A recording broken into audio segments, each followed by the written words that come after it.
নমস্কার। আজকেও সেই বেলুড় মঠের কথা। বেলুড় মঠের দুর্গাপুজোর সূচনা।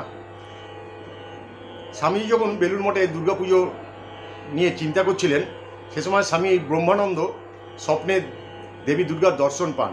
তিনি দেখেন স্বয়ং মা মহিষাসুর মর্দিনী গঙ্গার উপর দিয়ে দক্ষিণেশ্বর থেকে বেলুড়ের দিকে আসছেন। গুরুভাইয়ের মুখে এই কথা শুনে স্বামীজি স্থির করলেন, এবারে যেরাম করেই হোক মঠে দুর্গাপুজো করতেই হবে। স্বামীজির ধ্যানে সেই দেবীর যে রূপ উদ্ভাসিত হয়েছিল, তিনি শ্রী রামকৃষ্ণ সঙ্ঘের জননী শ্রী শ্রী মা শারদা। বেলুড় মঠের এই দুর্গা মায়ের পুজোয় সংকল্প করা হয় শ্রী শ্রী মা শারদা দেবীর নামেই। এই প্রথা এখনও চলে আসছে, কারণ সন্ন্যাসীগণ সংকল্প করে কোনো পুজো বা বৈদিক কাণ্ড করার অধিকারী নন বলেই শ্রী শ্রী মায়ের নামে সংকল্প করা হয়। আর স্বামীজিও চেয়েছিলেন যে শ্রী শ্রী মাকে জ্যান্ত দুর্গারূপে প্রতি বছর মঠে পুজো করার। ব্যাস, বেলুড় মঠের পুজো শুরু হয়ে গেল। পুজো আর মাত্র 3 দিন বাকি। একদল চললেন কুমোরটুলিতে, একদল চললেন বাগবাজারে মায়ের অনুমতি নিতে। যাক, মা অনুমতি দিলেন, পুজো শুরু হয়ে গেল। ষষ্ঠী থেকেই আনন্দের বান ডেকেছিল মঠে।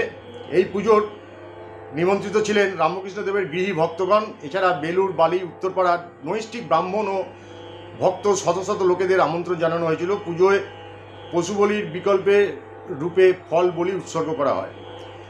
এই পুজোর সাথে জড়িয়ে আছে কুমারী পুজো। স্বামীজির অনুরোধে গৌরীমা কুমারী পুজোর ব্যবস্থা করে দিয়েছিলেন। এই সময় আরেকটি আশ্চর্য ঘটনা ঘটে। পুজোর দিন হঠাৎ স্বামীজি এসে শ্রী মায়ের কাছে প্রার্থনা করেন, মা আমাকে তুমি জ্বর এনে দাও। বলতে না বলতেই স্বামীজির প্রচণ্ড জ্বর হলো।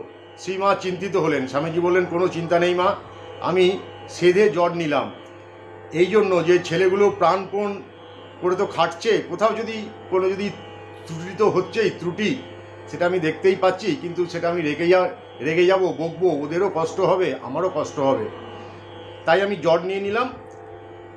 পুজো শেষ হয়ে গেলেই আমার আবার জ্বর ভালো হয়ে যাবে। খানিকক্ষণ তারপরে মা ডাকলেন, পুজো হয়ে, ও নরেন, এখন তাহলে ওঠো। স্বামীজি বললেন, হ্যাঁ মা, এই তো উঠে এলুম আর কি। স্বামীজি উঠতেই দেখা গেল তার শরীরে আর কোনো জ্বর নেই। এখন তিনি এদিক ওদিক পায়চারি পুরো পুজো মণ্ডপে বসে গুনগুন করে গান গাইছেন।